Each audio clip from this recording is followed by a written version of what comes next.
I'm telling you, in like a month and a half, you're gonna see like a lot of plants. You're serious about I'm plants? serious. Like this Why? shit, I'm gonna make it the botanical gardens, yo. Why not? I just want to fucking. I don't know, man. I don't know. I do not I want like to plants. just, fucking have some plants. Oh, do you? Everyone has their thing. Gotta save the earth. One house plant. One house plant at a time. Hey man, that's 5 more than existed before. This guy really losing the leaves.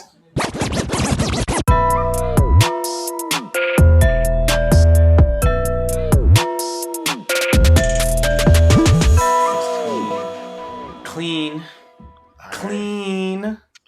I am somehow ready to start. If I you are ready to start. Ready. Are you ready?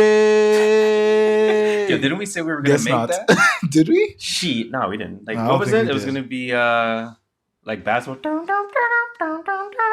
I don't remember us ever saying this. Okay, whatever. Fuck it. Let's get started though, man. Microphone check. Hello. 1, 2, Hello. 3, 4. Hello. Microphone check. 1, 2, 3, 4. Hello.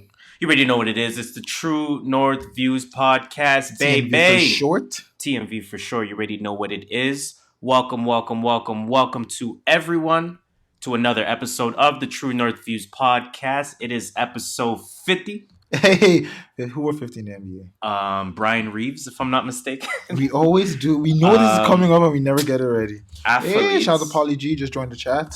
that wore number 50. NBA. This is the Lavoy Allen. Lavoy Allen. Oh my God. Okay, fine. Oh, Joel Anthony, the Canadian connection. Brian Reeves. We got There we go. Solomon Alabi. Greg Anthony. He's an analyst now, so you know. There we go. Bonzi Colson. PJ Dozier. Dozier, damn, that's wild. Eddie House. Okay. 3-point sharpshooter. Irvin Johnson. Not Irvin Magic, just Irvin Johnson. Irvin Johnson. Mike Miller. Popeye Jones. Okay. Emeka Okafor.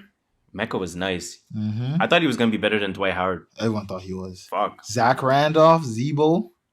Mike Miller. David Robinson. Okay, Huge. we got a legend. Although I heard Caleb he's an asshole. Swanigan. Is he? I heard he's an asshole in real life. One of them has some rings, so... Zach Randolph. Yeah, I said Zebo. Oh, I missed that. My fault. That's like the biggest names. Everyone heard a bunch of... Not nobodies, but... Ooh, Vladimir Stepania. Daryl Dawkins for 2 seasons. Okay. Otis Thorpe. We've got a few names. It's a solid one. Antonio Daniels. It seems to be a very... Oh, Antonio Daniels got crossed up by AI. Yes. Greg and Joel Anthony, and those would be my last 2. Okay. Even though I said both. Oh, you did? It's all my good. bad. like how you said Zebo. I'm like Greg Anthony's an analyst, and we got Joel Anthony for the Canadian connection. No, you didn't listen when I said Zebo. It's like that. Listen, I empathize with you on that one, but Hey, man, like I Adam. said, welcome to another episode of the True North Views podcast. Someone tell him who we are, but I got to be the one to tell him. We are your go-to podcast to start your week. Your favorite podcast, your favorite podcaster's favorite podcast. Yep. Some would even call us Toronto's official, unofficial podcast. We are your kings of dope criticism. Ooh. Your pharaohs of prolific opinion. The emperors of elevated thought. Wow, how convenient is fucking that? It's your boy Harris here. And you already know who it is. I'm your skirt master, Mr. Triple Double, no assist, Robin 64 mil from the TTC. JustShola. And as usual, we are giving you our views from the perspective of 2 first-generation Canadians on what's really buzzing, Buzz. what people are talking about, and most importantly, what people are not talking enough about. You feel me? I am going to start with the plug this time because I realized we do start with the plug. We do start with the plug. So, of course, you can follow, and I'm going to try to make this as clean as possible because I'm all over the place when it comes to plugging, and I'm already doing it now. Yes. But it's okay. You can follow us on Twitter, on Instagram, at True North Views. Of course, that is all one word. Very easy to spell. TrueNorthViews.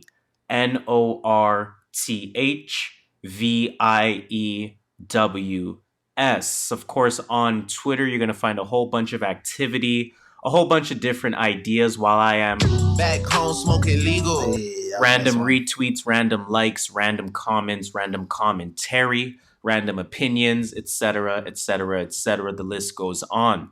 On Instagram, you will find us posting daily 60-second videos, usually 60 seconds. Sometimes we'll double it up. Sometimes it'll be a little bit less. 60 seconds usually, super chopped and screwed. It is essentially one talking point or one discussion point from our respective episode for the week. It's meant to really give you an understanding of what our sound is like if you're ever, of course, spreading that word, which we ask that you do at all times. And it's a great way to participate in the discussion so we know kind of what you guys think. When you guys, whether you guys agree with some of the things we say, whether you disagree with some of the things we say, or you know what, there's always room for enlightenment at all fronts. So, hey, always growing. Enlighten. We're ready. We're ready to hear it. Otherwise, man, you can check us out on our website, www.truenorthviews.ca. Of course, we use the .ca because we are Canadian, and we use .ca because it is a cheaper domain. So, gotta stay financially smart. So we just be making those decisions out here, man. And of course, on Twitter, like I said, you can follow us, but not only follow us, do not forget to use the hashtag whenever talking about anything True North Views podcast related. You want to use the hashtag TNV podcast. Again, that is hashtag TNV podcast. You already know what it is. I think that was super efficient. I'm not gonna lie, that might be the most efficient I've ever done it. I was not paying attention one bit. Hey, it happens. It happens. It's okay. It's autopilot. Man, let's get into the shits, man. Then let's get into it. Of course, let's start by asking, how was your week, sir? How was my week? It was busy. Work was hella busy. Still watching Breaking Bad. Still. Yes. Probably on episode 3. I'm taking my time this time. Like, I'm trying to watch it slowly. Like, trying to rewatching it. Yeah, it's a rewatch. I watched it when it was first aired, but I felt like, I was still younger that time. Now my mentality has changed from 5 years ago. Right. So let me rewatch this with my new mentality. And I'm hitting, so I'm like, oh, okay, miss a little subtle hints. So you haven't watched it since then? No, I've not watched it since then. It's my first rewatching. I always knew I was going to rewatch it too, because, I just felt like I didn't understand it as well as I should have. Okay. Anything else happened? No, that's it. I put air in my tire. That's about it. Should look low, so I put air in it. I mean, shit. It is what it is. It is what it is. Man, my week, man. I'm not gonna lie. The guard is up because I'm not gonna talk about everything, but it was a very emotionally charged week for me in many different fronts. Just going through a lot of things, a lot of motherfucking things, and of course, we're gonna get to it very shortly, but Nipsey being a huge part of that. Obviously, again, we are going to get into it a little bit later, but we found out, shortly after recording? Yeah, it wasn't like... I think it was within an hour after recording. Was it really that? I thought it was the next day. Was it the next day? I thought it was on Sunday. Okay, I don't remember exactly when. You may be right, but that shit was... that shit came... That shit was heavy. We might as well get into it now if we're already here. Let's get into it. So you know what, let's start it right away, man. Music Potpourri, of course, like we said, Music Potpourri is that segment where we talk about all things hip-hop and hip-hop news, hip-hop media related. Of course, we talk about some new music, and of course, we ended off by letting you guys know what we're listening to. So let's get into this Music Potpourri, man, and like you said, let's start it off with Nipsey a little bit. Let's show our respects. R.I.P. So first of all, R.I.P. To the young legend. Young Nipsey the Great. What words do you have? We gotta stop killing the good people out here, man. Like, yeah. I know it wasn't anything of his doing, but come on, we gotta do better as humans in general. Yeah, definitely. I don't know if you felt it, but it gave me feelings of PTSD. Okay. So? And I think that's kind of where my week started. Being very emotionally charged. PTSD in a sense where, I feel safe relatively in my day-to-day life. Like most of us do. And most people probably do, or some people do. Yeah. And on top of that, you try to do good things. You try to, excel in your career. You try to, make more money. You try to maybe give back in any way that you can. You make yourself conscious of, I know someone like yourself, for example, only wanting to support Black businesses, things like that.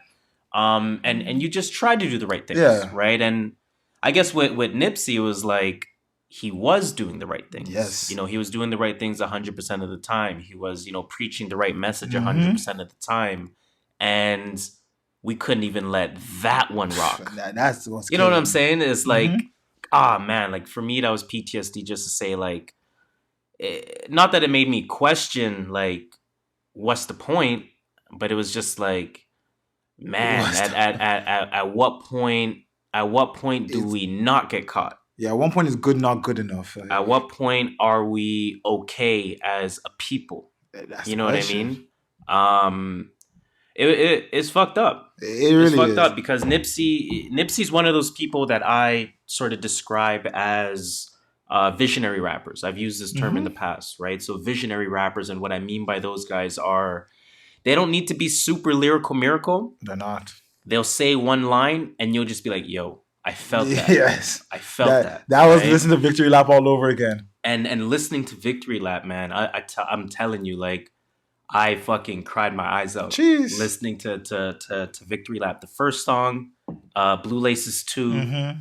Which other one? The one with Buddy was really good. The one with Buddy. That's the entire album. The whole album. Honestly, I played beginning to end. I played a few times this week. Not even lying. Yeah, played it a ton of times. Early my rotation, but you're going to hear a lot of Nipsey Hussle. We'll discuss rotation, so I won't get into that part of it. But it just made me listen to the words deeper. And I think for me, it kind of solidified Nipsey as someone to not only look up to, but someone to emulate. Right? So would you consider him because I feel like this is the first death we've had as our generation. Like how there's Tupac and Biggie, but we were young for that. Let's be honest. We're probably younger than 10. You're right. Yeah, we 5. Definitely were. Yeah, I was 4. Pac was a 96, so 5. Yeah. So this right here, this is our Pac. This is our first, because R.I.P to X, but it didn't hit us the same way. R.I.P to Mac Miller, it didn't hit us the same way. I agree with R.I.P you. to Prince, it didn't hit us the same way. And R.I.P, of course. Yes, no disrespect to them. I think Mac was real close to that. I think Mac, to some degree, had that impact as well. And of course, rest in peace to Mac Miller. But I think it was... There's a few years younger than us that are really impacted by Mac. Yes, that's for sure. Right? So, I agree with you on that. I see what you're saying. You know what I'm saying? But like you were saying, to me, yeah, I mean, if I could imagine how Tupac felt for people, if I can imagine how Biggie felt for people, how, Big Pun felt for people, this is what Nipsey did to me. I feel you. Right? So it fucked me up. I'm not going to lie. It completely fucked me up. But at the same time, it was almost like, how do I say it? I'm trying to think about the best way to say it. It was almost like it gave me almost a new purpose in a sense. Okay, that's good. Then. Almost a new purpose in a sense to maybe want to do more direct philanthropic work or do more direct, what's the word I'm looking for? What's the word I'm looking for? Shout out to I can't say his name. Sorry. Who's that? AOD Media Group. Yeah, shout out to AOD Media Group. Shout out to you. I was trying to say that one word. Again, I don't really know how to describe. Like, it makes me want to be more involved in activism. I feel you. Trust me. Right? I feel I'm you. gonna go back to my week real quick. I went to a book talk, and this was on, I think, Monday. It kind of felt like a live pod. It was pretty sick. I'm not gonna lie. And what it was an author. I'll show you the book here, actually, because I have it right here. So it was an author. Okay, let me see this book. And this author, or this man, I should say, had spent 44 years. Everyone say his name? Yeah. Okay, the book is Solitary by Albert Woodfox. Absolutely. Show it to the cam. Oh, shit. I forgot we have a live stream. Show it to the cam. But so, this book, this man, I should say, he spent 44 years and 10 months, I should say, sorry, in solitary confinement. Oh, fuck. 23 hours a day in a 6x9 cell. That's crazy. 1 hour a day, obviously, for recreation. And it was for something, not that he didn't do per se, but just it was for bullshit. It was for prison bullshit, right? Like the guard didn't like how he was treating him one day, so he threw him into one of those things. Until they investigate, and then the investigation took 44 years. Wow. Had to teach himself law to get himself out. And what he was talking about was two things that really hit me. First thing he said was that he was part of the Black Panthers movement. Like, it was the only thing to do at that time. I'm just going to show it on the screen. It was the only thing to do at that time was to join the Black Panthers movement, right? He said that he truly believes Black Lives Matters movement will finish what the Black Panthers movement started. Okay. And that opened the fuck out of my eyes. I was like, okay, right? Another thing that really fucked me up was that someone had asked him, obviously there's a Q&A at the end of it. Someone had asked him, you went in obviously, 44 and a half years ago or whatever it may be. We live in a much more, technologically advanced world. So he just came out, sorry? He just came out, I believe, in 2015. I could be wrong there. I haven't started the book yet. But he basically, and they asked him, you're coming out now in a world that's different. It's digital. Definitely different from 44 years. It's just years. A different 47 world, years right? ago was different. Can you describe how it was adapting, right? And he started his answer off basically by saying, whatever, I came out, I was kind of weirded out, whatever it is, what it is. And then he said this, he said, what's sad to me is that after 44 years, nothing has changed. Damn. So nothing has changed. Our phones have changed, but the way of thinking has not changed. That's what he's saying. That's almost literally what he said. He's like, that nothing has changed. They think about us the same. Pretty much. They see us the same. Nothing has changed. So that just I was like, man, yo. That's bars. That's truth. I'm in feelings. I'm just in feelings. You know what I mean? Like I had to buy the book. The person who was interviewing him in a sense, like asking him questions. She's an author as well. And she wrote a book about just understanding all the shit that goes on in Canada. Yeah. Because it's almost like, no, Canada, we see you too. Don't try to paint Canada as friendly and say all the drama's happening in the States. There's shit going on in Canada. Remember when I said that a few weeks ago? It's not as intense. Not as intense. I will still say it's not as intense. But I do agree with you a little bit more than I did at the time that we said that. But like a perfect example, I only started her book. I started her book like 4 pages in now at this point. And it was like, not even to compare, but it was like more so saying, you probably know the names, the household names, Tamir Rice. Yeah. You probably know, what's the word I'm looking for? Trayvon Martin. I was going to say Jordan Manners. Fuck, man, way back in the day. I don't know if you remember that. Back in high school. Wait, is that C.W. Jeffries? Yeah. Okay, I remember that. Fuck. Wow, I don't know where that came from. Yes. But I bet you don't really know the names X, Y, and Z. Remember when we talked about this, how they don't teach... They teach when they teach about Black history, they teach about race, about slavery. They don't teach about the successful Black people. They don't teach about the people that they just changed don't the teach world. You everything. They just don't give you all the information. Like make things transparent, right? And provide that information. So things just kind of came full circle for me from Nip to this and again some other things that just going on in life that I'm gonna keep the guard up and not talk about on the pod. I feel you. Life just really became kind of full circle for me, and I'm like, you know what? I hope I keep the same energy. And I'm gonna sort of make sure that I keep that same energy, but make a mental note. It really opened my eyes to say, man, I gotta be doing more. I got to be doing more. I got to be supporting more events. I got to be directly involved in more events. I got to show more activism. That's why I gotta show more involvement. I'll give you a perfect example. And sorry to cut you off. No, it's all good. I need a new suit.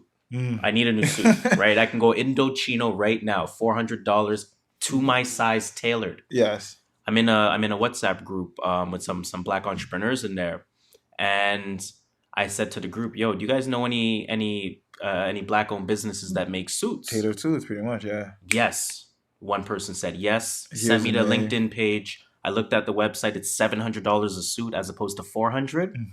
I'm gonna have to put my money where my mouth is. I feel you. You know what I'm saying? Yes. Like, I'm gonna have to put my money where my mouth is and support the black business. Yeah, agreed. On top of that, and my bad, I'm the hog in the mic time. No. Do your thing, man. On top of all that, I watched a video. This may have even been last week, but I watched a video that was talking about the meaning of racism. I think I brought it up. I don't know if I brought it up. I don't remember. It was sort of the meaning of racism, or at least part of it that I got from it. Or race war, for example, is a war is a race to get to the materials, right? And what he was basically saying, without taking too much time, was that white people take money from the black community, and don't put it back into the black community, and that's done via Gucci, Prada, those high selling, you know what overselling, I mean? Whatever. Why are we taking our dollars and feeding it to the white man who's not feeding back to us? Agree. We shouldn't be doing that. Why aren't we, in fact, not recycling, but leveling our money in our own community? Yep. While at the same time, well, we got hip hop, by the way. Yes, taking the white man's dollar via hip hop and investing it back in our community. Agreed. You know what I'm saying? So it really got me thinking about that. I want to get to a point where most of the clothing I own is black owned. Yeah, honestly, if it's not because of work and I have to buy pants, I've not bought clothing, and I'm trying to keep everything. Yeah, I haven't bought clothing in I had to buy some dress shirts for work, like you said. No, unfortunately, you gotta go to those big not brand name, but those big box stores to get those. Yeah. But if I'm buying I know I need a new winter jacket this winter, I'm really looking for a black-owned winter jacket business and knowing how much I'm gonna have to spend. I don't mind spending a little more to keep that money. That's what I'm saying. It was a Killer Mike documentary on Netflix that made me really think this. It's on my list. And I haven't watched it yet. He was like, I think he said money in the black community is, it's gone quicker. Like, what's it called? Like, we don't layer it. We don't layer it. It lasts 6 minutes, whatever, or 6 hours. And I'm like, okay. And he's like, if it's gonna last 6 hours, at least let it last in our community. Let me give it to another black man to last 6 hours. Exactly. Let's multiply it, right? Let's let my 6 hours go to his 6 hours, your 6 hours, and then it creates a day. Yes, exactly. It creates a month. It creates a year. I want to spend money and it's going to leave my hands fast, at least let it go to another black man. Yeah. Pretty much what we're saying. Exactly. So I've been very conscious and very aware of just my blackness. Oh, hi, Lisa, baby. And making sure I support that. You know what I'm saying? Making sure I live up to my word, so to speak, and making sure keep that same energy. That's it. I'm gonna hold myself accountable, and I'm gonna kind of speak it into existence. Just keep talking about it until it's done consistently. It's a work in progress. Guys. You know what I'm saying? Work in progress. Yeah, man. Again, just full circle. Nipsey kind of started it all, so to speak, and you know what, like. Kind of the best words I can say to this is, they really teach you, if you can accept death, this shouldn't make you quite sad. It should be more based on celebrating the life and the effect that it's had. And this is, I think, that Tupac moment. Yeah, at least for me. Me too. Agreed. That's what I felt too. This was the one death I'm not saying other deaths didn't affect me, but this is one that I felt heavily. Yeah, I felt it very heavy. I'm still feeling it. I'm still mourning. I still, I still think very introspectively when I listen to Nip. I still kind of prefer to listen to Nipsey alone nowadays. I don't want to listen to him if people are around. It was never my thing. It's a conversation between Nip and myself. Yep. You know what I'm saying? So... What was your first memory of hearing Nipsey, if you can remember? I'll be honest with you. I remember back in the mixtape era, I've always known that name. Yeah, so that's what I was going to say. I know I heard him on a feature once, and I was like, whoa, this guy sounds dope. It was probably 2009, 2010. And this guy sounds dope. And I might have heard one or two of his mixtapes, but it was never he was never one of those artists I followed heavily. Yeah. Put it this way. Go ahead. Sorry, I was going to say, and the only time I ever did listen to him, if I saw him on a feature, I would listen to him. Yes. He was one of those guys that, he's featured on a song, I got to hear it. He was one of those for me. And I'm never going to act like I knew his entire discography. I went on Wikipedia to look at it. I was like, whoa, when the first time I listened to a full project was Victory Lap. It was a lot for a lot. And I don't care to admit that. Truth. Put it this way. he was the type of artist where, Crenshaw, the mixtape, I think that came out in 2013, if I'm not mistaken. I had that on my computer. I just didn't listen to it. You know what I mean? It's one of those where, like, you're aware of the artist. You kind of not look for their name per se, but if you see their name, you're going to be attentive to it. Hearing him on features, I think he has a few features with Ross that I was listening to him on, or MMG in general. And, Victory Lap was just one of those albums. It's, listen to the tapes, listen to the previous episodes. Like, I don't have to highlight how I've been talking about Victory Lap this entire time. I'm sure it was your album of the year. I think it was my album of the year. And like I said, visionary rap where you envision things, right? Like, even when he says just like something as simple like listening to music at the Mayan ruins, and you're like, fuck. You know what I'm saying? Like, man, I made it so successessul that I can just go to the Mayan ruins, relax, and you just picture that. You know what I'm saying? So he was a visionary rapper, man, and I think I'm glad his impact has been nothing but positive. For sure. I'm glad that we have all sort of come together, and I see a lot of people talking about it. I see a lot of people expressing themselves.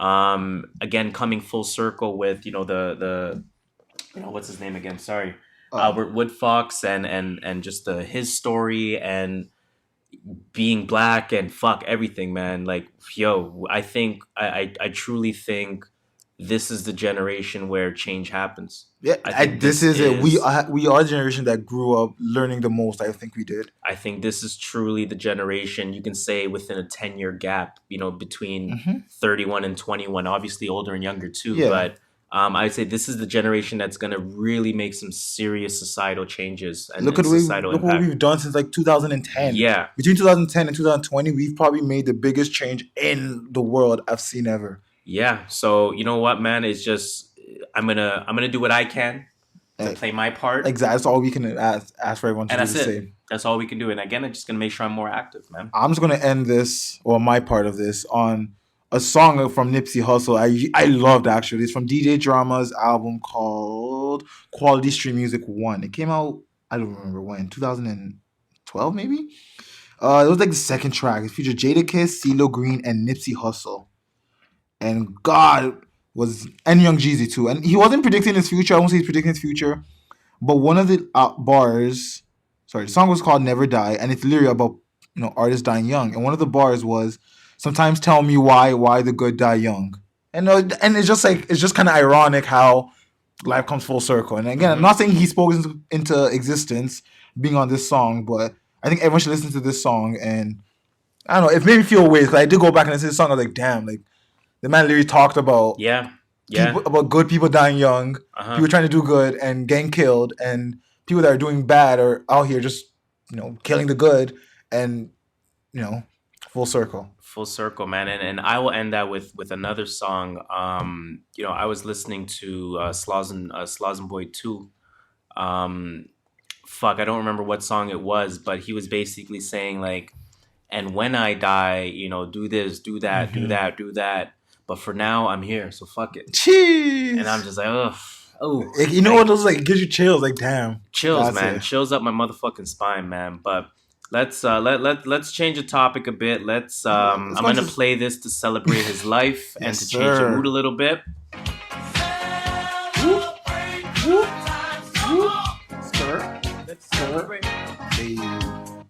Rest in peace to Nipsey the Great, young Nipsey the Great, man. A legend, man, a legend. Let's move on though, man. Let's talk about your guy. Yes, Lil Nas X out here. Lil Nas X, Old Town Road. I wanna ride till I can't no more, man. This may have been the easiest alley-oop in history. You know that LeBron Wade in Miami? Yeah. This is like the part 3 version. This was the easiest alley-oop in history. And Billy Ray Cyrus did that motherfucking thing. So let's talk about your guy, man, Lil Nas X. So I think on Friday, a clip went out, Thursday night, of Billy Ray singing a remix in the studio with Lil Nas X, having a verse on a remix to his song, Old Town Road. Of course, the song came out on Friday morning. By the end of Friday, it was the most streamed song on Spotify and Apple Music. Okay. And the original was second on Apple Music and third on Spotify. Jeez. So my question to you... Sorry, go ahead. Oh, I was going to say, is Billy Ray Cyrus invited to the cookout? Before I answer that, is this on the country list? Yes, it's on the country side of Apple Music. I saw it on that. It was Can listed. They take it off at this point? They got to give me like some bigger issue because now there's a country artist singing his country style on the track. Come on, you gotta like what you really, really want. So we'll see what Billboard comes out with. I think they're going to find some way to get this. Actually, they can't at this point. I don't think so. I think they got to just take it. Too much controversy. And then I think they're gonna you have to argue to get the original back on too. Yeah. Right. But shout out to Columbia if they made this work. Shout out to Billy Ray if he's the one that made this work. Shout out to Lil Nas if it's him that made this work. I'm going to say shout out to Lil Nas X for sure. 100%. Because again, we like, we talked about the virality of it last week. Yes. Salute to him. We're glad to see someone that's black take advantage of this viral shit because it seems to only be white people that benefit from it. Yes. I don't know if you saw, and this probably could have been a random thought, but I don't know if you saw that little white kid, that little fat white kid that gets paid mad money to dance to people's music. What? And he does regular ass black people dances, but because he's like this little chubby, little fat white kid, he gets paid to do it? He has mad views and he gets paid to do it. Hey, man. So I have a hot take. Go. I'm listening. Typical fashion. And this is why I cannot confirm if Billy Ray is coming to the cookout. Okay. And I cannot confirm if there's a shout out to Billy Ray Cyrus. Okay. Right? It's April. Yes. Right? 2019. April showers bring fall, May flowers. Not the line, but close. No cigar. But correct me if I'm wrong. Okay. Miley Cyrus has made 2 attempts in the last 4 months to get back into hip hop? One was the Hannah Montana. Yes. And I feel like there was something before that. She just went on a radio show saying she was trying to get back into hip-hop. Step one was, I'm getting back into hip-hop, guys. Yes. After she said, I'm negative done with outrage, hip-hop. Right? Mm-hmm. Negative press. Then she does the Hannah Montana shit. Yes, singing with the Migos. Although there was some positive, kind of negative press by Black Twitter. Yeah, which is who she's trying to appeal to. Isn't it a little convenient to get Billy Ray Cyrus, your father, on the Lil Nas X remix? I thought about this. I agree with you. I don't know. I don't know if I can give him the shout out then. I don't know if he's coming to the cookout. That's why I asked. I'm very skeptical of the next move. I want to watch Miley Cyrus very carefully from here on out. This could be pure. This could be Billy Ray just helping out Lil Nas X and getting a little 15 minutes of fame for himself. Of course. It's always a give and take. It's always a whiff from what's in it for me. But I think somehow, some way, this is going to link to Miley Cyrus taking attempt number 3. So if Miley Cyrus is not invited to the cookout, is Billy Ray on his own just invited? Just for being Billy Ray Cyrus and hopping on this, no matter how he got on it? I'm going to say yeah. Okay, just Billy, for being Billy on Ray it. gets in. Billy Ray gets in. I'm just talking I do agree with that. I do agree this is Miley's. Yeah. It was Miley's recording in the studio. You can hear her singing in the background of the video. Oh, yeah? Oh, yeah. Okay, I didn't pay attention to that. I didn't pay attention to that at all. But I'm curious. I'm curious what happens from here on out. I am glad that he got a moment again, though. Lil Nas X, obviously, I'm talking about, because I felt low key. It was kind of waning off a bit. Like, it came back, man. It came back. It came back. Everyone's playing that song. It came back, and I think it kind of came back more than it did last time. It did, because everyone now wants to see him succeed. Like, what? Now it's a country song. Now I'm going to play it more because I want this country song. Exactly. Number 1. Shit, man. Well, salute to Lil Nas X. Let's give him a motherfucking air horn. Let's give him a motherfucking explosion. You continue with the recording? Do we want to talk Cardi B, then get off the live, or do we want to get off the live now? Let's talk Cardi B, then live. All right, true. So let's talk about one more thing for y'all. One more thing for the live. Again, this is an idea that we are playing with. We're sticking to Instagram for now. This is something that could end up on YouTube. This is something that could end up being maybe the exclusive shit only. The behind the scenes, just even walk out. Maybe. Although we're one take Drakes out here. We are. It could be a lot of things, man. It could be a lot of things, but we don't know yet. We're just playing around with new ideas. Let us know, guys. Let us know. Give us some feedback. Tell us what you like. Tell us what you don't. Give us feedback on any of our posts. Give us feedback in the DMs. Give us feedback on Twitter. Anything that you guys want to say about the live segment that we're doing would be appreciated. So Again, salute to y'all. We're going to give you guys one more segment, and then we're going to get off of this ish. Let's talk about Cardi B, man. Cardi! So this was announced on Twitter, this new Twitter event thing, really just taking over the news. It's been around for a while. Well, it's in the limelight now.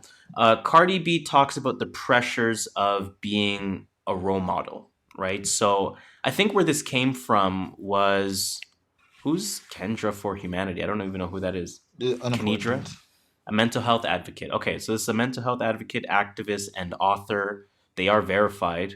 I'm sorry that I don't know who you are, and no offense to you. That's why you can't but she tweeted at Cardi B. This was on Friday afternoon, I guess. She said, "I love you a lot, but I don't agree with the messages that you've been sending, like the footages, the messages that you've been sending us young girls. So many of us look to you as a role model and that should send a very loud message. I was going to say large, a very loud message." And Cardi B responded to that by saying, "For these past 2 years, I've been watching what I say and I haven't been myself. I've been feeling trapped and sad because it's not me. But everyone tells me to be..." Oh my God, she has grammatical issues. I'm not even surprised. Not me but everybody tells... What? Let me try the sentence again. Yeah. "I've been feeling trapped and sad because it's not me. But everyone tell me to be for this to be role model. And guess what? People still spit my past in my face." Oh, I get what she's saying. I get what she's saying, everybody obviously tells me to be it, for me to be this role model. And guess what? People still spit in... What? People still spit past my... Good luck. Past rights... What? People still spit. And let's read it slow, though, because it's not us that's buckling. I swear on my life. People still spit my past right. Okay, it makes sense. It's just... It makes sense. I'm sorry. It's no one really talks like this, though. I'm sorry, no one Belcalis. writes like this. I'm sorry, Belcalis. People still spit my past right in my face. So for now, I'm going to be my old self again. And then she said... I'm just nasty. Oh, that's already sorry. I'm just nasty like that. That was 17 hours ago. I suppose. Yeah, the other comment was afterward. You're right. What do you think about this? What do you think about... I do agree with her that as celebrities, sometimes we put way too much. Because there was a celebrity interview on Breakfast Club. I can't remember how long ago, one of the older ones. The person said, imagine someone watching your every single move. Yes. Like, you're bound to trip and just, get back up. But if you trip and there's always a video out there, you do something wrong and the whole world knows about it. It's like you're not allowed to breathe as celebrity sometimes. I think the perfect example of that is just the social media world in general. Mm-hmm. Just the elevation of what social media has become. Everything has become about showing everything, telling us all your viewpoints in life and, being loud about things that you don't agree with. And you know what I mean? Being loud, maybe louder about things that you wholeheartedly agree with that you wouldn't even open up to discussion. Agreed. Right? So, yeah, I mean, I think you're right. I think it is very hard to have the camera on you 24/7. That's what's happening. Right? I think there is sort of an increased level of maybe awareness that is involved in terms of who looks up to you. And I said the same thing. Mm-hmm. I got to keep the same energy. I said the same thing about Miley Cyrus last week. So there is absolutely a keep that same energy effect in terms of saying Cardi got to kind of do the same thing. Be aware of who's listening to you. Be aware of who follows you. Be aware of, who your fan base is or who part of your fan base is. And try to keep a higher level of consciousness as a result of that. But I completely agree with you. She literally said, "Yo, I don't feel like myself with all this pressure on me.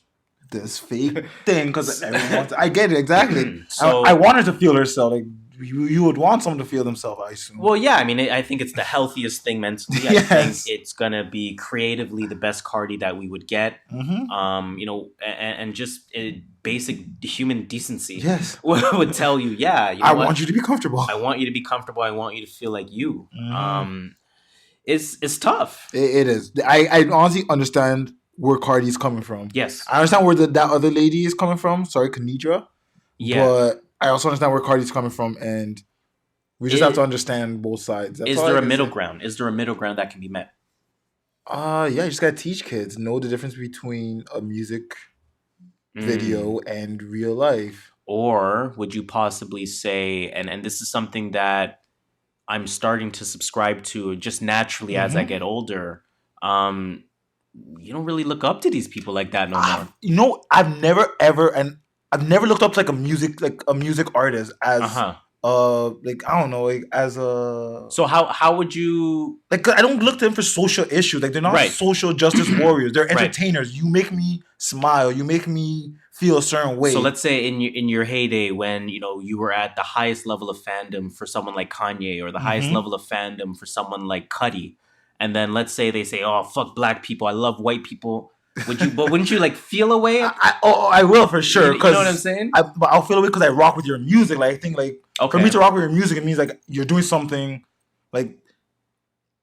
music. I don't say entertainment for me is not my motivator. Yeah, entertainment for me is just to make me feel a certain way. I'm sad. I want to listen to a certain song. Right. I'll listen to that song, and in that moment, I'm connecting with the artist. Connecting with their voice, connecting with their words.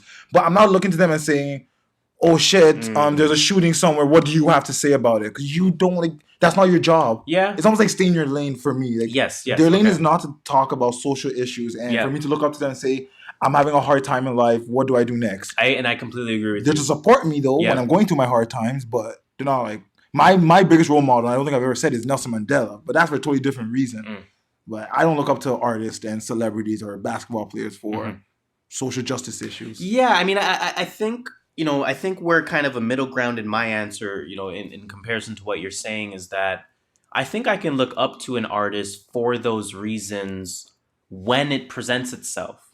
But if there's negativity, it doesn't impact me. Exactly. Let's think about Nipsey as a perfect example. I look up to that motherfucker. Yes, you know what I mean? Like Jay-Z, oh my goodness. Those are people, Diddy. Yeah. I look up to those people in terms of whether it's the messages in their music, minus Diddy, because Diddy. Exactly. It was the 90s, okay. But someone like Hove, just talking about the hustle, Nipsey, it's in his motherfucking name. Again, rest in peace to the king. I can look up to you when there's positivity. Exactly, yes. But let's say someone like I'm trying to think of an example that done some fucked up shit. Kanye. Maybe. Yeah, Kanye. Good point. I'm still able to listen to Graduation and say I feel a good mood. But I don't need to relate it to he's not. If he comes out with a song that says "fuck black people," I love Donald Trump, I'm not going to listen to that song. To the song. I'm okay to not listen to the song. I can just connect. Pablo. Yes, exactly. I get what you're saying. That's what I'm trying to say. I don't connect that hard. I connect with the message in that song. In that specific body of work. Yes. You know what? I think that's. I think that's what we need to teach people. These guys are entertainers, not role models necessarily. Some could be role models, Jay-Z, J. Cole, but some of them are not. And just let them not be. I'm not looking. Just put a smile on my face. Cardi, when I listen to Cardi puts me in a good mood. Right. I feel like smiling. I'm like, oh, she's so silly.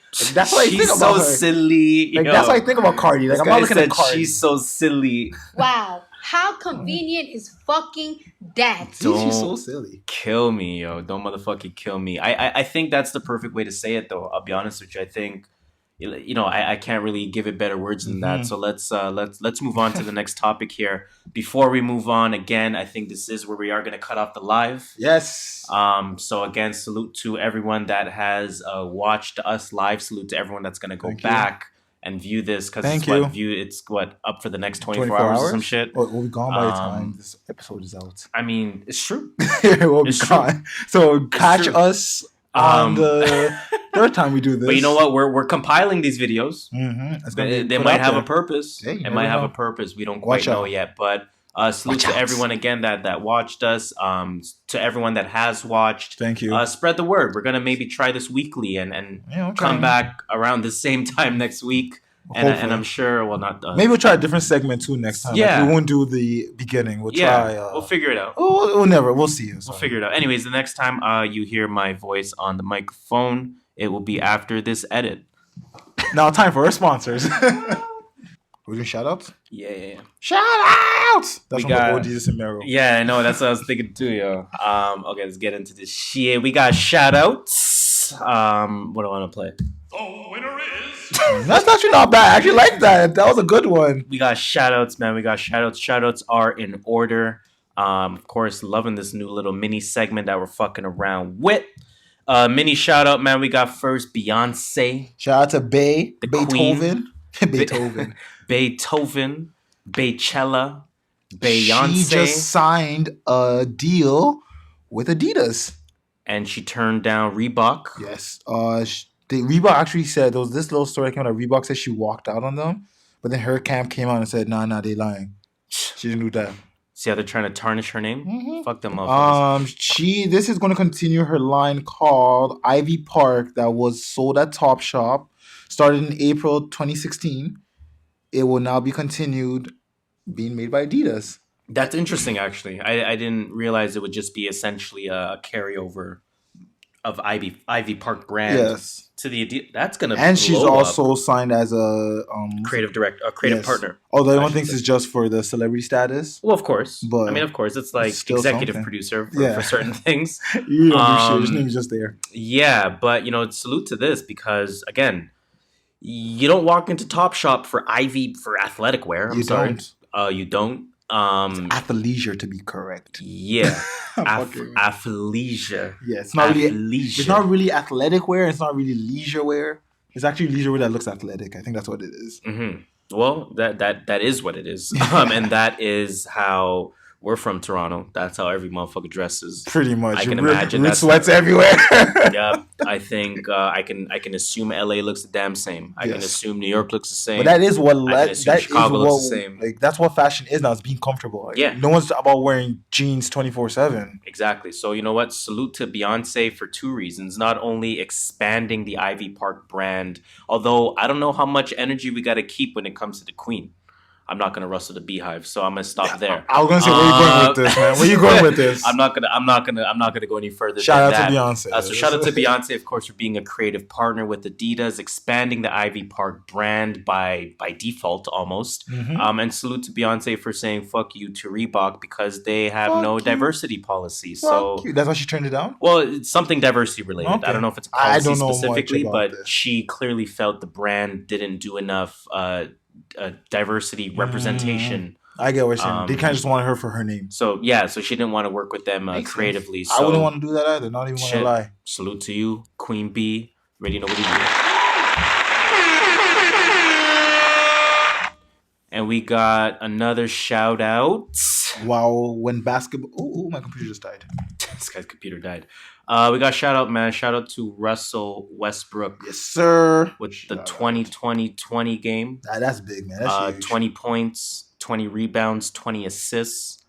It's nuts. That's nuts. That's crazy. Like it's such a ridiculous stat. That's nuts. People don't understand. People don't understand why that's so serious. That's nuts. I can't even fathom. Like that's just crazy. Not only salute to that, of course. He obviously knew when he had grabbed that rebound. Mm-hmm. Players know their stats for sure. Yeah. And what I really like was that, his excitement almost felt more in regards to who he said it was for rather than the actual accolade. Yes. So it was almost like I grabbed the rebound. I'm so excited because, for those that don't know, he said that, he dedicates this to Nipsey Hussle. It's from the LA, California area. I don't know where exactly, but it's from that California area. Yeah, exactly. So he said, this was for Nip.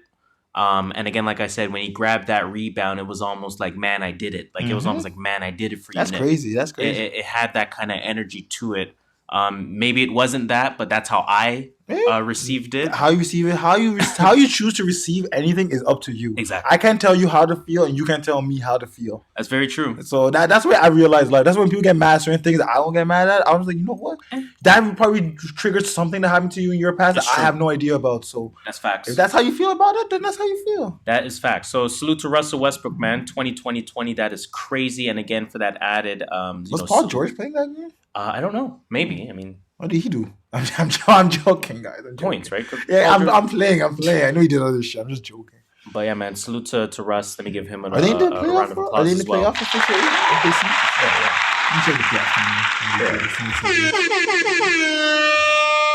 All right, so that's it for the shoutouts, man. Let's get into while you're checking the playoff seating. It can still shuffle in the last 3 days. Oh yeah, so this is just to see if they're. I'm not gonna look. There's no point. No, they're clinched already. There's only a spot in 8th, I think, right now. I think that everyone else is clinched. Oh, damn. I did not know this. I'm pretty sure, to be honest. Leagues, NBA, standings. Curious, though. I'm not going to lie. Yeah. Conference. Wow. East still has a long way to go. East has, 4 teams getting in? Oh, no. Everyone in the West is already clinched. Yeah. Up to 8th. They made it as a 7th seed. Yeah, so it's just seeding now because they have the same record as San Antonio, and they're 1 game behind or half a game behind LA Clippers, who are in 6th. Interesting. But the West is still like a whole totally different picture.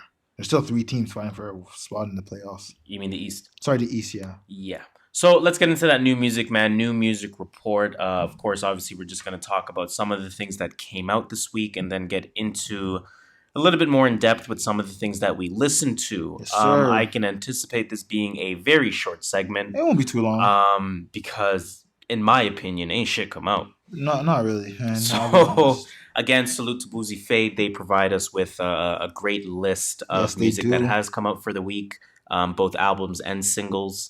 So salute to them. You already know what it is. It's that local connection. Got that connect. We motherfucking out here.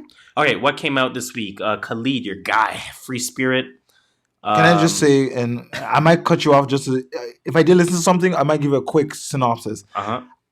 You see, I don't think Khalid's bad, but I can see why you don't like him. Let's just put it that way. And this album, just made it sure, I heard it fell short. He's not bad. Really? I think it was 20 songs long. No, I mean, I heard it fell short. Sorry, not felt. Fell short. It was we expected more from you. And it's 17 songs long. Jeez. And you know, I think I know why Spotify took away that minutes thing. Because no one's trying to listen to an album that's over 50 minutes after a while. Maybe you're the exception. I want to see that shit. I want to see 40 some odd, 50 some odd, 63. You want to listen to 63 of Khalid? No. Exactly, but I'll listen to 24 of Khalid. Shit, that's true. Fonte came out with One Pacific Time. Yes, sir. Tory Lanez, International Fargo. Ram Riddles, Ram Reaper, he's Canadian. Shout out to him. He's from Scarborough, actually. Hey, Scarborough. East side. The air is different there. Yeah, it's pretty low. The Cuban Doll came out with one called Karma. Not listening to that. Zaytoven, Make America Trap Again. I have a problem with that slogan. Me too. I don't like it. I feel like we should not even... I feel like we shouldn't even give it any fire. We shouldn't. I agree with you. Yeah. I hate that.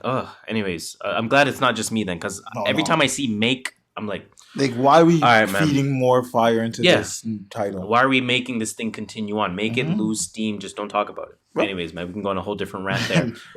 Conway The Machine came out with one. Everybody is Food 3. Jordan Sparks and Elijah Blake. Shout out to the UK. 1990s Forever. That's that's probably some singing R&B. Who's Elijah Blake? He just sounds like a singer. I've heard a few songs from him. I think... I don't know where I've heard. I'm not going to assume where I know him from, but I know I've heard of him before. He's from across the pond. Across the pond. That's low key it. Bass Nectar. In terms of I don't know who that is. He's a electronic DJ type of thing. Okay. He has one song that went number 2 on the billboards in 2009. Not mad at that. So I mean that's kind of it for albums. Let's maybe then just go right into some of the albums that we listened to. I'm gonna just talk about some singles I quickly listened to. Yeah, let's do that. We already talked about Lil Nas X, Billy Ray Cyrus, so no need to go into that. I also listened to Safe featuring Playboy Cardi. It's It's by a guy named Safe featuring Playboy Cardi. This song is called Paid in Full. Okay. It's I. Sean Leon again, just been dropping. Yeah. I did listen to that. It's not what you expected. It wasn't. You think he's changing? It's not for the better. You know the Drake flow. Oh yeah.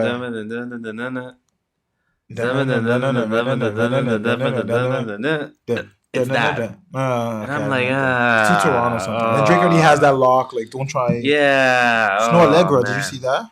Yeah, my baby Snow. Shout out to her. Did you listen to that? I didn't. Waiting for the album. I'm gonna wait for the vinyl. No, I'm gonna bump it. I'm sure I'm gonna bump it. Or maybe I already bumped it because I did bump a recent song by her. Okay. Let me actually just do a quick little sneak check if I can. Snow JPEG Mafia. Allegra. Oh no, it just came out April 1st. What do I have by Snow Allegra then? Oh, it's fine. Don't worry about it. Yeah. Trippie Redd, Murder. Did not listen to that. So it's on Spotify. Yeah, Spotify. I've sort of given up on Trippie. Yeah, so I'm with you in that boat. I don't listen to Trippie Redd. I've given up. I gave him more than enough chances, and there's too many. I give him more than enough chances. There's too many good new artists to follow. That's the thing. So many people are coming out way better than these guys. Yeah, so you guys had their fun. Exactly. It is what it. I think that era might be done. Oh, yeah. That era only has Uzi and Thug left. Oh, I didn't think. I knew. It's a pond of people. They're just gonna pick the few that stick out, and the rest are gone. Damn. And that's what's happening. Anyone with a face tattoo now needs to go find a day job. Jeez, that's tough. J-Lo and French Montana. No, they didn't give that. Okay. Are they from the same place in New York? Don't be fooled by the rocks that I got. I'm so Jenny from the block. I thought I was gonna say from the Bronx. She's not from the Bronx. She's from Washington Heights or something. I don't know. I'm acting like I know New York. I know it's Washington Heights and there's Spanish people there. You're funny. Who else? I think that's it. Anderson .Paak featuring Smokey. I don't listen to Anderson .Paak. I know you do though. He's good. He's good. And that's kind of it. Again, No Name came out with one called Song 32. Wasn't that a song she came out with before? I think it was Song 25, if I'm not mistaken. Yeah, I think it was 25. I like what she's doing there. Kind of a Kendrick-esque, unreleased type of feel to it with that song titling there. And then hip-hop adjacent favorite artist, Ariana Grande. But Post Malone, I think you're right. Ariana Grande came out with one with Victoria Monet. That one's called Monopoly. Victoria Monet. So again, that's kind of it in terms of music that has come out. Let's get again a little bit into some of the shit that we listened to. Before we get into maybe some of the things that we both listened to, I just want to make two quick comments, not even really reviews. So Conway the Machine, like I said, everybody is Food 3. That's an automatic download. Okay. Right? I mean, shout out to Griselda, Benny the Butcher, Conway the Machine. I forgot the hell motherfucker's name. Why was it slipping my mind real quick? Benny the Machine. Not I know the name. You always say I'm tripping. Benny the Butcher. Yeah, I'm tripping. I can't remember. I'm tripping. He's on the XXL running for XXL list? Benny? Yeah. Should be. Benny should be. Because he that's when he kind of had his shine. Like Benny obviously, been making music for a little bit, but I think it is Benny's time. They came out with that like fifth vote. That list could be hard. Let's little sidebar real quick. That could be. Well, we'll pull it up. We'll pull it up later. Okay, yeah, we'll pull it up. Okay. So again, Conway the Machine. That's an automatic download. Okay. Once it's Griselda, you're getting boom bap, Buffalo Group. You're getting that good New York sound. Super hard. Put you in that mood. Like, come on, man. It's Conway the motherfucking Machine, man. I don't gotta say more than that. You don't. Say less. Equally speaking, the Alchemist came out with one, man. This is called Rapper's Best Friend 5. Jeez, an instrumental series. Again, this is an auto download. Is it instrumentals? Shout out to Alchemist. Yeah, straight instrumentals. Almost in that same form, and obviously Alchemist's been doing this, but in that same form that Ninth Wonder does, where he'll release it, and you can tell people will use it in that sense. Obviously, I'm sure there's legal matters that are. He's pretty much just saying like test the water. Exactly. I have good beats. Here's some of them. Exactly. So it's Alchemist doing that again, man. I've said in the past he's one of my favorite producers. I think 1 and 2 or 1A and 1B is him and Ninth Wonder, man. So anytime I see Alchemist's name pop up, I'm automatically downloading that. Go get that again. That's called Rapper's Best Friend 5, an instrumental series. So let's move on. Yes. Okay. Let me talk about something that's really gonna take 1 minute. Yeah. The Ram Riddles, Ram Reaper. He's from Toronto. I said, you know what? Let me listen to him for the culture, for the city. I went about two songs in, and yeah. Not for you? Not for me, man. How would you describe this? Is it very Toronto-esque, the sound? It's not. It's really like it's trying to be Caribbean. Oh. Because Ram Riddles has like a little he has a Caribbean slow style to him, but this was not it. It was just weird, man. I couldn't even describe it, to be honest. Interesting. If you want to listen to it, listen at your own risk. So that one's called Ram Reaper by Ram Riddles. Yes. And his last album, by the way, was fire. I loved his last album. That's why I listened to it. Oh, shit. Okay. So then So I wasn't just listening out of the blue. I listened to last album, Habisha. He has some fire songs on there. Habisha? What's he? He's Ethiopian? No, I think he's Middle Eastern. Interesting. But he was talking about Ethiopian girl in the song. Oh, okay, yeah. Even this song talks about brown skin. That's why he said Habisha. Okay, that makes sense. That's interesting. All right, man. Let's then move on to maybe an album that we both listen to. Yes, let's do that, please. Or can we even call this an album, an EP, a mixtape technically, because it's a project. Yeah. I was having a conversation with someone about Drake and calling More Life a playlist. He's like, yeah, it's a playlist. I mean, of his own songs. Like, what? Of his own unreleased. Because Drake calls More Life a playlist. It's not an album. Drake calls it a playlist? Yes, it's a playlist of his own unreleased songs. What? Yeah. Stop playing with me. Stop playing with me. Yeah. Stop playing with me. Okay. Let's go into this Tory Lanez playlist. Tory Lanez, International Fargo. This is only on SoundCloud. Only on SoundCloud. I had to find it on SoundCloud. I hate that. I hate if I can't find it on Spotify. Listen, you got about a 3% likelihood that I'm listening to it. I agree with you. So it's because of samples clearing and of course. It's intentionally a mixtape, right? Yes. Of remixes. Mm-hmm. I don't know the remixes. Oh, I knew one of them. I won't even lie. I knew one of them. It was track number 3, Soko. That's by Nigerian. It's by a Nigerian guy named Starboy, Wizkid, Caesar, Millie, Topless, and Terry. But yeah, other than that, I had no idea what the other songs were. But it was fire. It was good. It was good. I liked it. It's gonna be my summer. It's a summer. Down, it's very much a summer motherfucking playlist. You know, we're going to the Cardi again, so this might be one of those songs for in the 21 rotation. Minutes.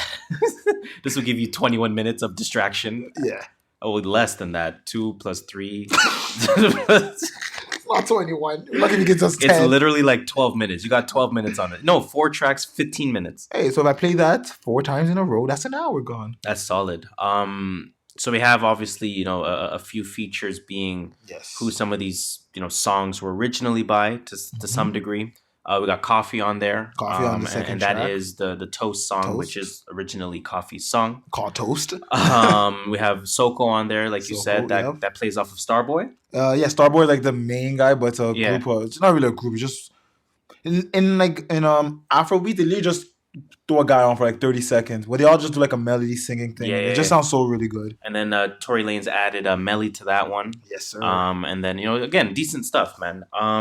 Do you know the story about Melly and Tory Lanez and Meek Mill? All I know is I think last week when I got here, they were talking about it on Joe Budden podcast where she left tour because she said it wasn't for her and she could make more money. Yeah, well, she said it wasn't for her. And again, I don't want to put anything on anyone without knowing the full story. I think she had said I didn't feel the most comfortable as well.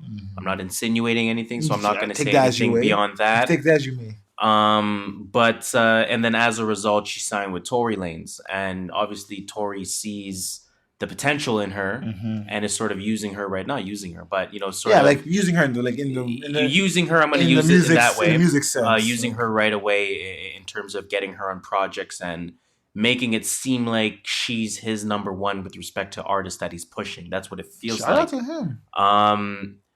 Melly's good. She's good, man. I bumped that song back. I bumped that song, the Soko. Yeah. And then I went to go bump the original. Then I went back to bump the Tory Lanez version. And then I bumped the original again. That's solid. It was pretty good. Melly's good, man. She might be the female Tory. I gotta hear more of her. Yeah, but you're right. I believe you. I believe you. You're right, though. But I gotta hear more of her. She's good, though. She's absolutely good. The last song is, I can't even say it. Dija. I don't know if I think it was just Jaja or something like that. Like it was just like a sound effect. Oh. Like that type of thing. But that one was good. I actually like that one a lot. By the original is Jaja by Aya Nakamura. Is Tory Lanez officially the remix god? Did he been have that title? I think he's been. I just love this because this right here put Tory Lanez in like he's an artist. He's a entertainer. He's like, look, I could rap. I'm gonna make these other music with some other beats that you've never heard of or not rappers don't normally do. I'm gonna make music that's with the hype people. Yep. And shout out to Lane. And I like how I don't know if it was premeditated, but I like how he announced it, so to speak, where he was like, I think it was on Twitter. And he's like, you know what, man, I might just release a project for y'all tomorrow morning. Yeah, I remember seeing and then he does. And then he did it. Shout out to Tory. You know what I'm saying? I actually really respect Tory Lanez. Yeah, I have definitely a newfound respect for Tory Lanez. I think that hip hop battle that he did in 2018 really solidified that. He's an artist, man. He's one of the most talented that we have in the game. Let's help him. I think it's time to support him, acknowledge that, and openly support him a little bit louder. So you know what, man? Let's give him. Even shout out Brampton in that touchdown song. Hey, motherfucking salute to remember what Tory we said? Lanez, bro. If Toronto doesn't claim people quick enough, they'll go back to the original city. Hey. That's Tory Lanez.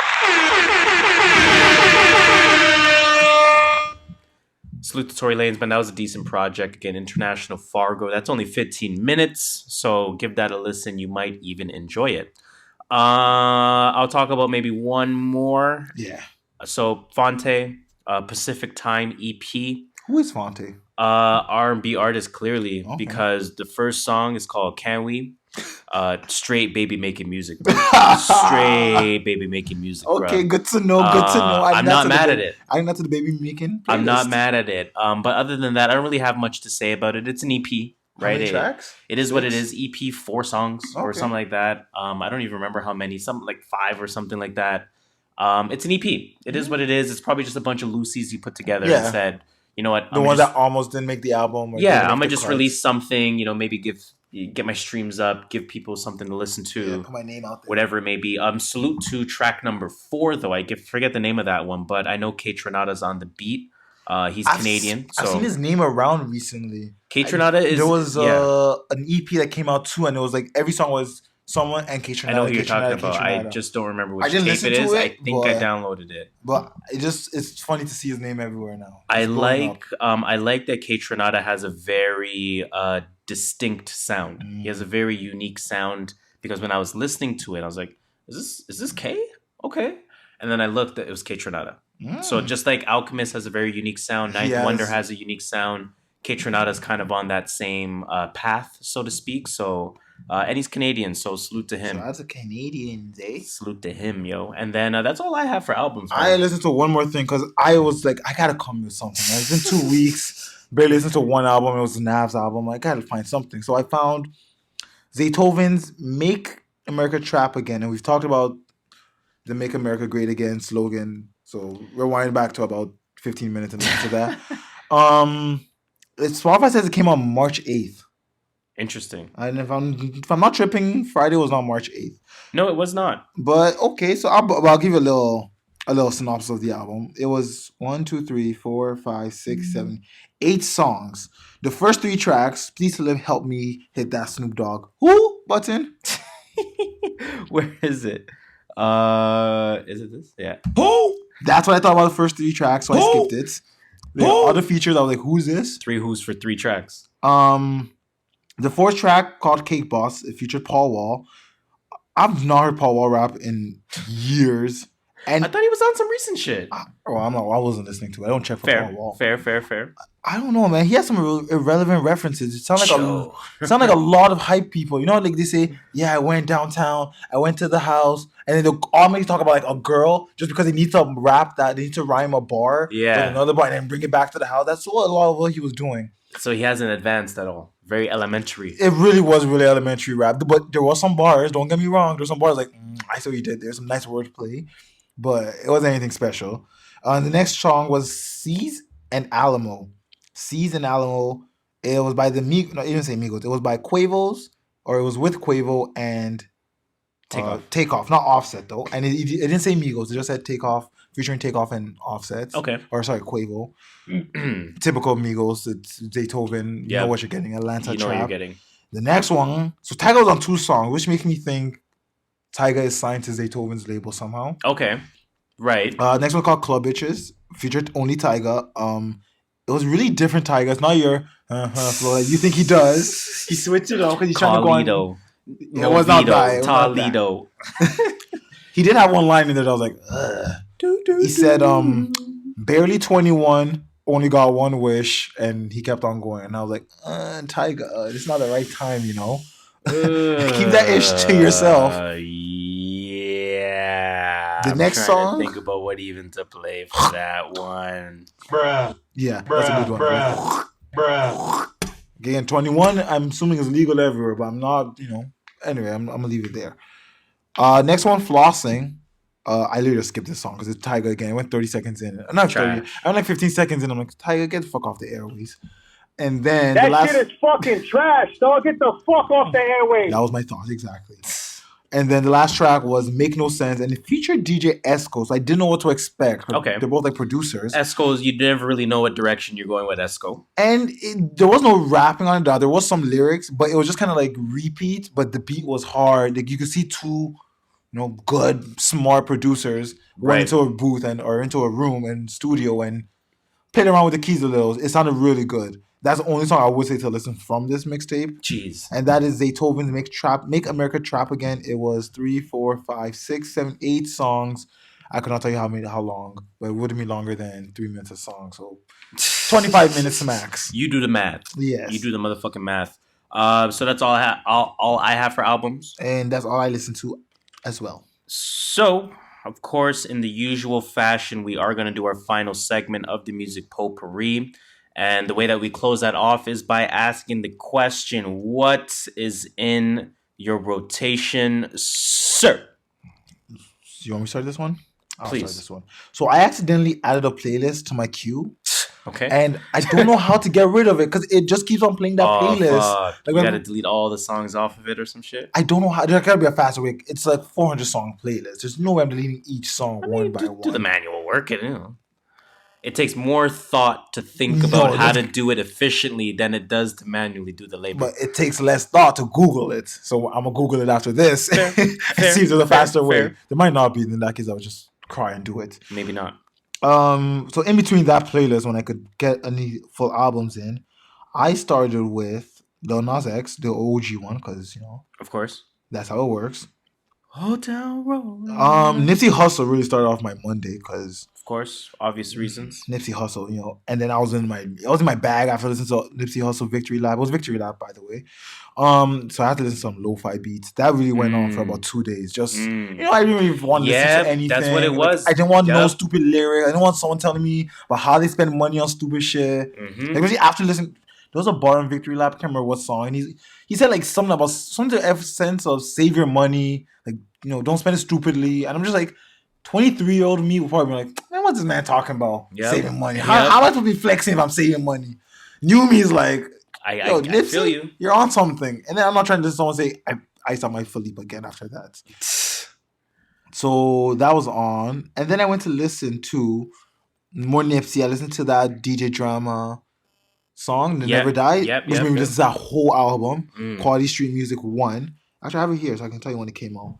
It came out in 2012. This was a Nipsey project, it's a DJ Drama. Its features are fire on it. I'll give you a few. That's when Drama was cooking back then. Yo, he was cooking. Yes. Fuck. Going Down had Fabulous, T-Pain, and Yo Gotti. Never Die, Remember when Yo Gotti was hot? Yes. Damn. Boy, was that a long time ago. It has a song, My Moment, 2 Chainz, Jeremiah, and Meek Mill. There's even Drake on this, by the way. I gotta find which Drake song. It was Drake, Future, and someone. Jeez. Oh, no, it's just Drake and Future. Kid Ink, Corey, Guns, Schoolboy Q, Guns. Wiz Khalifa, Common, Kendrick Lamar, Kirko Banks, Waka Flocka, Tyler the Creator, Miguel, Rick Ross, Roscoe Dash, Tyga, Wale. These are all people on the album. It was a fire-ass album. R-O-S-C-O-E, Mr. Shorty, put it on me, please. That song came on in my playlist. Don't kill me. Other than that, honestly, that's all I really listened to. No, I feel everything else was like either Victory Lap, my playlist, or lo-fi beats. Just lo-fi is my new thing. It just, I don't want to hear people. Yeah, I'm telling you, man. Lo-fi, man, I'm telling you, lo-fi is the place to go, man. And the transitions are nice. I just, you get in your own world. Trust me. The amount of times I do that is nuts. I'm loving it. For sure. What is your rotation, if I don't ask? My rotation, of course, has been very Nipsey focused. So, of course, Victory Lap by Nipsey. Yes. Likewise to you, that started off my week.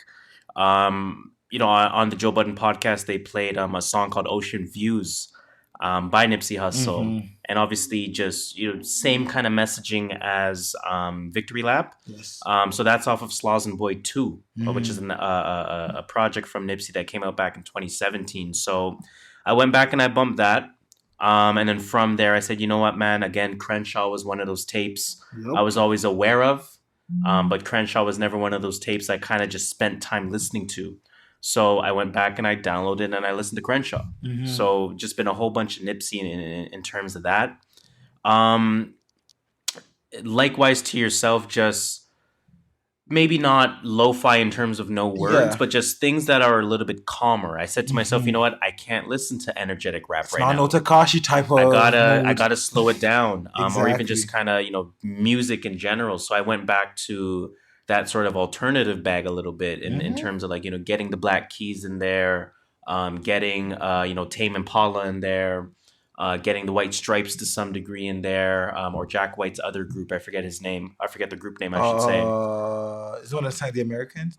I don't know. I don't know for sure. Mac DeMarco, he has a song called Nobody, and just even other Mac DeMarco songs in general. I really like him a lot. Trying to think what else, man. That Marvin that came out, that Marvin Gaye. I don't know if you listened to that. No, I want to. It's on Spotify? Good, man. It's real good. Yeah, it's on Spotify. I want to listen to it. It's good. Again, just calmer music. I couldn't do that energy stuff. I was not about it. Yeah. Similarly to instrumentals, Ninth Wonder, Zion 3. And then obviously Alchemist with the new stuff. Again, what's that called? Rapper's Best Friend 5. What else? I did listen to quite a bit of stuff towards the end of the week. What I really listened to was Pablo. I had to listen to Life of Pablo, I think, amongst everything that I was just feeling. Yeah. Because we know that has kind of like a church vibe somehow. It really does. Because it starts off with, also like Beam starts off like as a gospel song. So just that intro, just knowing all the words to the intro and Chance the Rapper's part coming in and whatnot. It felt like a cleansing to some degree. Okay. So... I like Pablo. For me, it's a weird spot in my it comes out of random, but it's a specific spot. Like I said to myself, I remember I think it was Tuesday, and I said to myself, I need to listen to Life of Pablo right now. Like the same way it was like I need to meditate. It sounds like when I go to work, I need to listen to Life of Pablo on my way to work because I need what the cleansing that I feel it's gonna provide. Otherwise, I did listen to quite a bit of R&B. I was listening to Kyle Dion, Sugar. That's a real good project, man. Stop. Is it? That's real good. What else, man? Let me think what else. I went back and I bumped a project by Black Milk. It's called If There's a Hell Below. I have mentioned that in the past. Let's see here. Conway The Machine. I know it's new, but definitely bumping that. JID, of course. We are getting close to that concert. And of course, next week, I can tell you my rotation will have Boogie in there just to get ready for that. Okay. You know who I'm listening to a lot?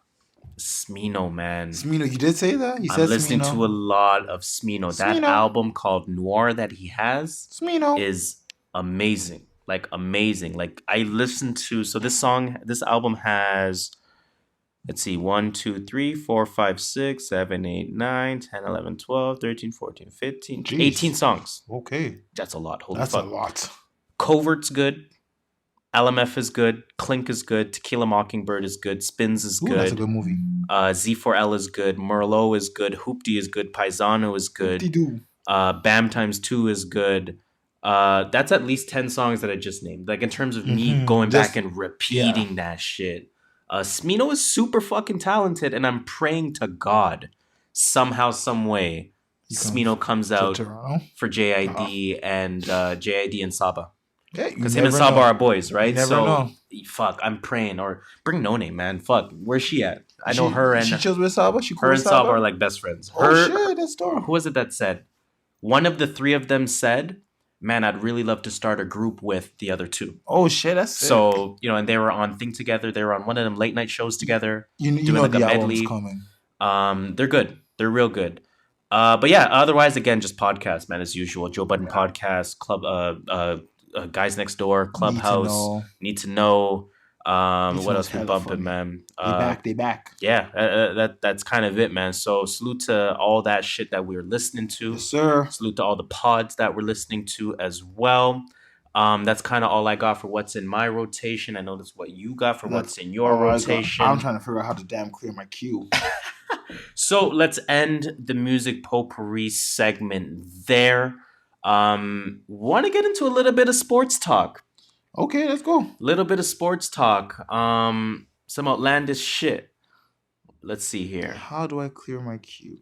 Or you know what? Nah, let's not do sports talk. Let's put all of this into random thoughts. Okay, I'm down for that. So let's just go straight into the random thoughts. And obviously random thoughts is going to be where we just do random shit, man. Just random topics that we don't want to maybe discuss too in depth, as you just got a very...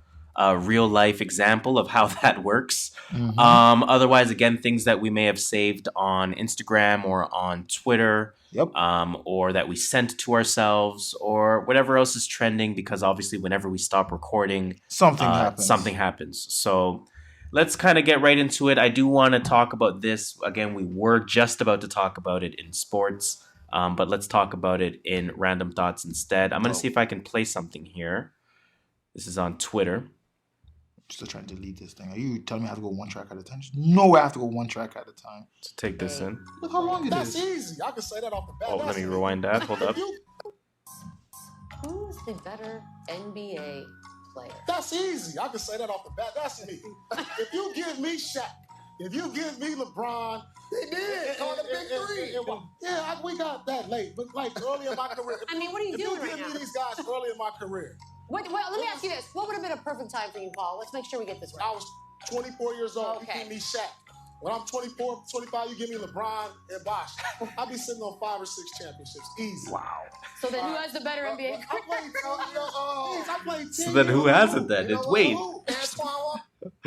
Yo, he's just hating. Yo. He's hating. Paul Pierce is a hater, man. And then somebody posted on... So obviously, just to give a little bit of backstory, Paul Pierce was asked who has had the better career, him or Dwayne Wade, and he's convinced it is him. We know Paul Pierce been hating. Paul Pierce has been a very interesting analyst since he's entered the analyst world.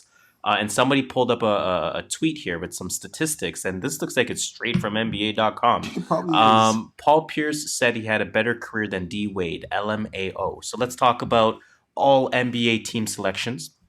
Paul Pierce has 4. D Wade 8. Okay. Let's talk about all defensive team, right? Wait. Paul Pierce has 0. Wade's one of the best defensive guards ever. D Wade has 3.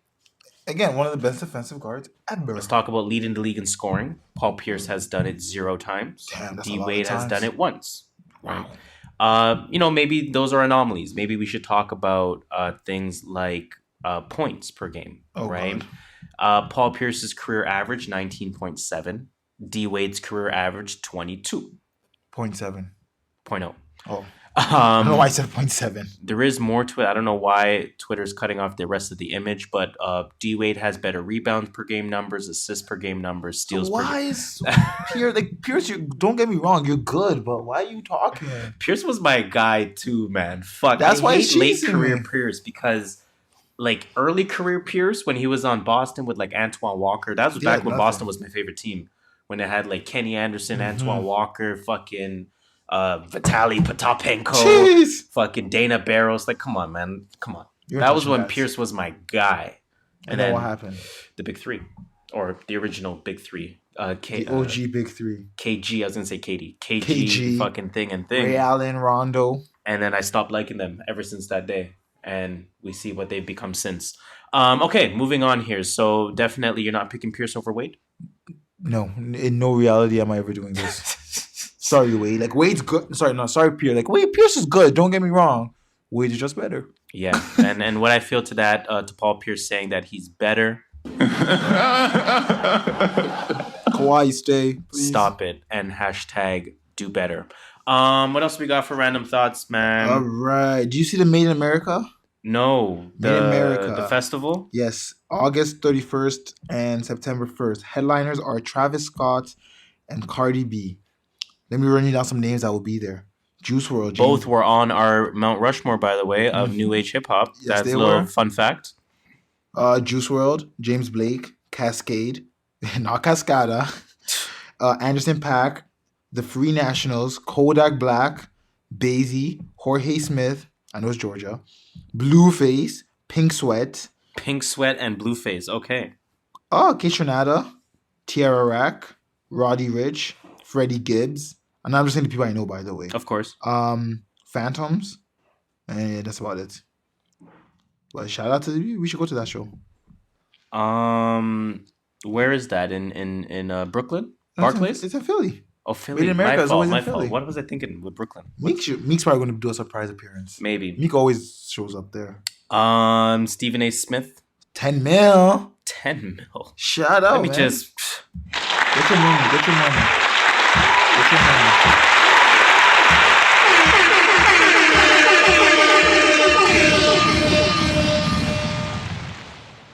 That was a pretty sick transition. That was a good transition. Stephen A. Smith has signed with, is it ESPN? ESPN, yes. $10 million a year. This is a fun fact. Stephen A. Smith now makes more on an annual basis than the following people. If you watch hockey, you will know that this guy is, what I call him, the LeBron, maybe. Steven Stamkos. Okay. Although hockey contracts are a lot. Pinch. They're way pincher. Their salary cap is like $40 million. There's like well, they don't make as much. And there's 20,000 people on the team. But just to, again, give a perspective. Yeah. So for those that don't know, Steve Stamkos is damn near superstar. We're talking level, all NBA, all NHL first team type dude. First ballot Hall of Famer, no question asked. He makes $8.5 million a year. Damn. And he's in the prime of his career. I feel like I make more than him. Sidney Crosby. Sidney Crosby. Now, everyone knows Sidney. Now, mind you, he is on not the tail end of his career per se, but I wouldn't say he's in his prime. Yeah, he's past his peak. He's making $8.7 million a year. Well, I make more than him. Julian Edelman. Ooh, the 3-time Super Bowl champion. I like that fun fact because he makes $5.5 million a year. And Lou Will. Ooh, I know Lou Will. Like I'm Lou Will. Most bench points ever. Will.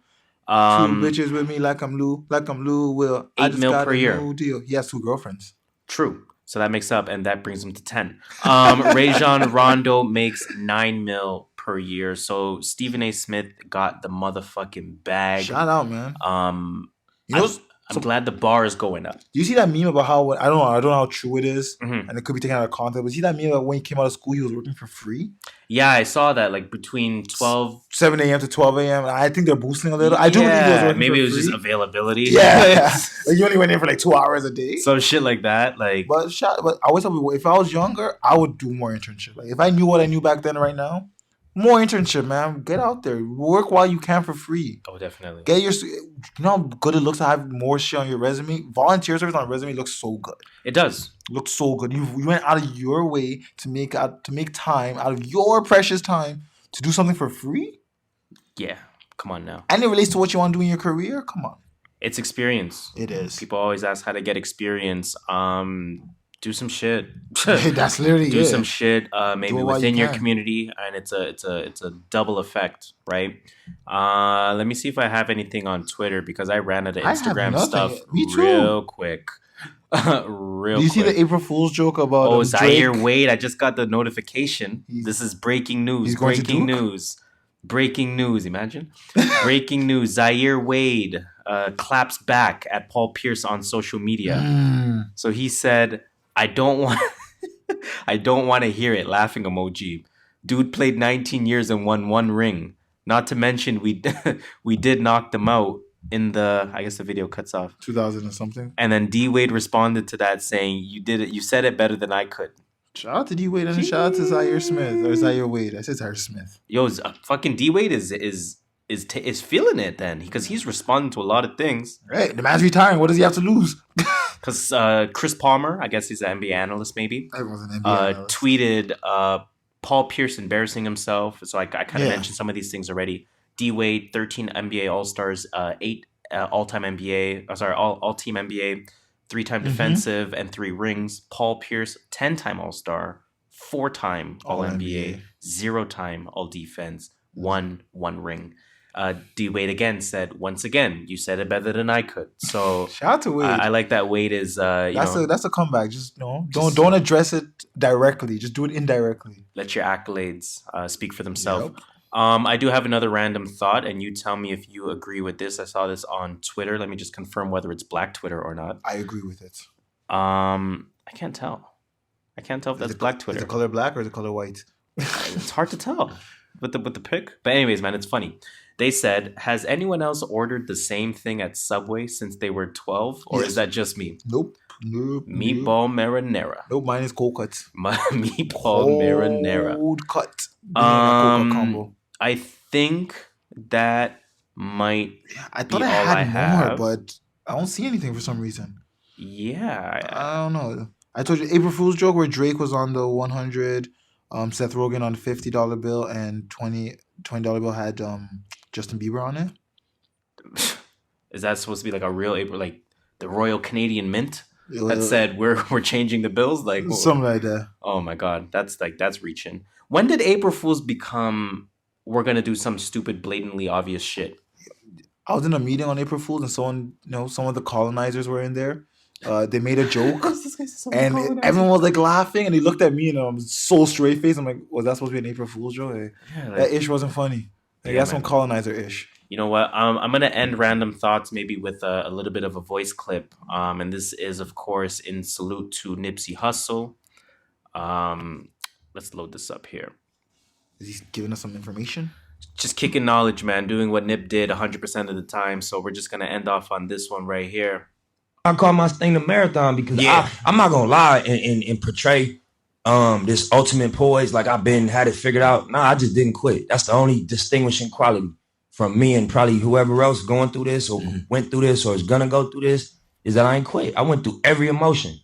I went through every emotion with trying to pursue what I'm doing. You know what I mean? And I think that what gonna separate whoever's gonna try to go for something is that you ain't gonna quit. Unless, you're going to really take the stance if I'm going to die behind what I'm getting at right now.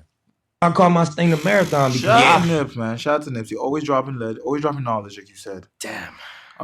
People do take in his lyrics, and you will honestly see he's dropping knowledge. He's telling us how to live. Real shit. But let's keep it happy. Let's keep let's keep the mood light.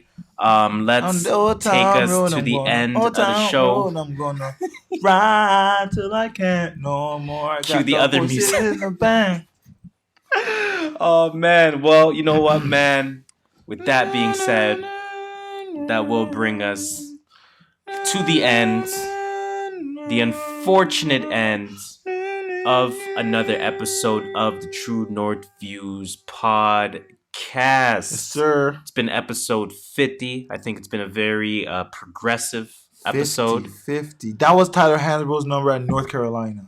Okay, he was a UNC god. He was. She's like, he killed Duke every year. And he averaged like 24 and 10. It makes 12 no sense how good he made was. No sense. And by the way, for everyone wondering why Zion didn't get the ball in the last minutes of the look at you defending Duke. Of the Spartans game was because if you guys actually watch the game and not look at stats, you'll realize that Zion was getting double teamed before he had the ball. And it's when he got the ball, he triple teamed him. Like, I can't do anything with just three guys all around him. So, and RJ Barrett wasn't hitting, But again, these guys are 18 years old. I'm not going to hold it against them.